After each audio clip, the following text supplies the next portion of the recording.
Praise the Lord. கர்த்தருடைய பரிசுத்த நாமத்துக்கு ஸ்தோத்திரம் உண்டாவதாக. Wish you happy blessed Monday.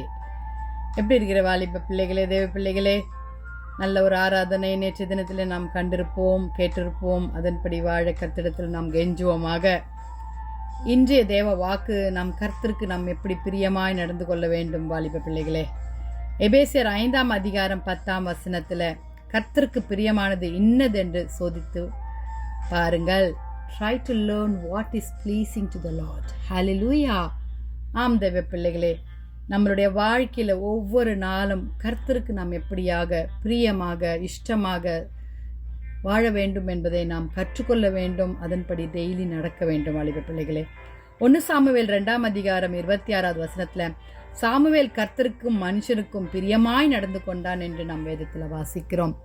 நாம் மனுஷருக்கும் பிரியமாக நடக்கணும், கர்த்தருக்கும் பிரியமாக நடக்கணும். எப்படி நடக்கணும்? உண்மையாக நடக்கணும், செம்மையாக நடக்கணும், நியாயமாக நடக்கணும், உற்சாகமாக நடக்கணும், பயபக்தியாய் கீழ்ப்படிந்து நடக்கணும் வாலிப பிள்ளைகளே. ஒவ்வொரு நாளும் கர்த்தர் நமக்கு சொல்லி கொண்டிருக்கிற வசனம் பெரிதான வசனங்கள். ஹல்லேலூயா. கர்த்தருக்கு பயப்படுதல் ஞானத்தை தரும். கர்த்தருக்கு ஹல்லேலூயா. நாம் ஒவ்வொரு நாளும் ஞானம் உள்ளவர்களாய் நாம் நடக்க வேண்டும் வாலிப பிள்ளைகளே. 1 தீமோத்தேயு 5ஆம் அதிகாரம் 4ஆம் வசனத்திலே விதவையானவளுக்கும் பிள்ளைகளாவது பேரன் பேத்திகளாவது இருந்தால் இவர்களுக்கு முதலாவது தங்கள் சொந்த குடும்பத்தை தேவ பக்தியாய் விசாரித்து பெற்றோர் செய்த நன்மைக்காக பதில் நன்மை செய்ய கற்றுக்கொள்ள கடவார்கள். அது நன்மையும் தேவனுக்கு முன்பாக பிரியமாக இருக்கிறது வாலிப பிள்ளைகளே. தலைமுறையாய் நம் கர்த்தருக்கு நாம் பிரியமாக இருக்க வேண்டும். ஹல்லேலூயா. அப்போ கர்த்தருக்கு நம்ம பிரியமாக இருக்கும் பொழுது கர்த்தர் நம் காரியங்களை வாய்க்க செய்வார் வாலிப பிள்ளைகளே. உண்மையாய் நடப்பதின் மூலமாய் ஹல்லேலூயா கர்த்தர் நம்மில் பிரியமாய் இருப்பார். நீதிமொழிகள் 12ஆம் அதிகாரம் 22வது வசனத்தில் உண்மையாய் நடக்கிறவர்களுக்கு அவருக்கு பிரியம். ஹல்லேலூயா.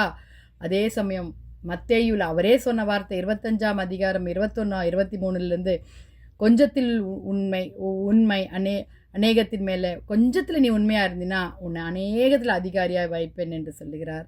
ஹல்லேலூயா. இயேசுவை போல் நாம் உண்மையுள்ளவர்களாக இருக்க பிரயாசப்படுவோமா? செம்மையாய் நடக்க செம்மையானவர்களின் ஜெபமோ அவருக்கு பிரியம். ஹல்லேலூயா. ஆம் வாலிப பிள்ளைகளே, நம் வாழ்க்கையில் செம்மையான பாதைகளில் ஹல்லேலூயா கர்த்தரை நோக்கி கதறக்கூடியவர்களாய் அந்நாளை போல அழுகையும் புலம்பலோடு கூட கர்த்தரிடத்தில் கேட்போம். பிள்ளையாண்டான் சாமுவேலை ஆண்டவர் தந்தது போல நம்மளுடைய தலைமுறைகளையும் கர்த்தருக்காக அவரை ப்ளீஸ் பண்ணத்தக்கதாய் நம் தலைமுறைகளை கர்த்தர் ஆசீர்வதிப்பாராக. ஜெபிக்கலாமா வாலிப பிள்ளைகளே?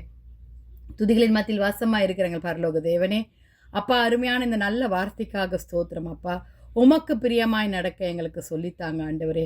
உமக்கு பிரியமாய் கர்த்தாவே எங்கள் வாழ்க்கையில் ஒவ்வொரு நொடி பொழுதும் ஒவ்வொரு நிமிஷங்களும் ஒவ்வொரு நேரங்களும் ஒவ்வொரு சமயங்களும் உட்கார்தலும் ஆண்டவரே படுக்கையும் நாங்கள் போக்கையும் வரத்தையும் அறிந்திருக்கிற தேவன் நீங்கள் மாத்திரம்தான்ப்பா.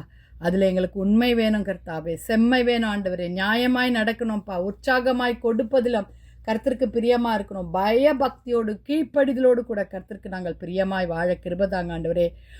பிள்ளைகளே, உங்களை பெற்றோருக்கும் எல்லா காரியத்திலும் கீழ்ப்படிங்கள், இது கர்த்தருக்கு பிரியமானது என்று கர்த்தாவே கொலேசியர் 3ஆம் அதிகாரம் 20வது வசனத்தில் சொன்னது போல அப்படியாக வாழ ஒவ்வொருக்கு கிருபத்தாங்க. வாலிப பிள்ளைகளை ரட்சித்து கொள்ள கிருபத்தாங்க ஆண்டவரே. ரட்சிங்க ஏசப்பா, ரட்சிப்பு கர்த்தருடையது ஆண்டவரே. உம்முடைய கண்கள் வாலிப பிள்ளைகள் மேலே இருக்கட்டும் சுவாமி. தயவு பாராட்டுங்க ஆண்டவரே. ஊழியக்காரர்களை ஆசீர்வதிங்க, வியாதித்தர்களை தொட்டு சுகமாக்குங்க, தேசத்தை பாதுகாத்து கொள்ளுங்க, குடும்பங்களை பாதுகாத்து கொள்ளுங்க, வேலை வாய்ப்புகளை தாங்க சுவாமி. நீரே கர்த்தாவே மகிமைப்படுவீராக. துதி கன மகிமை உமக்கே செலுத்துகிறோம். மீட்பர் இயேசுவின் மூலம் ஜெபம் கேளும் பிதாவே. ஆமேன் ஆமேன். Wish you a happy blessed day and God bless you.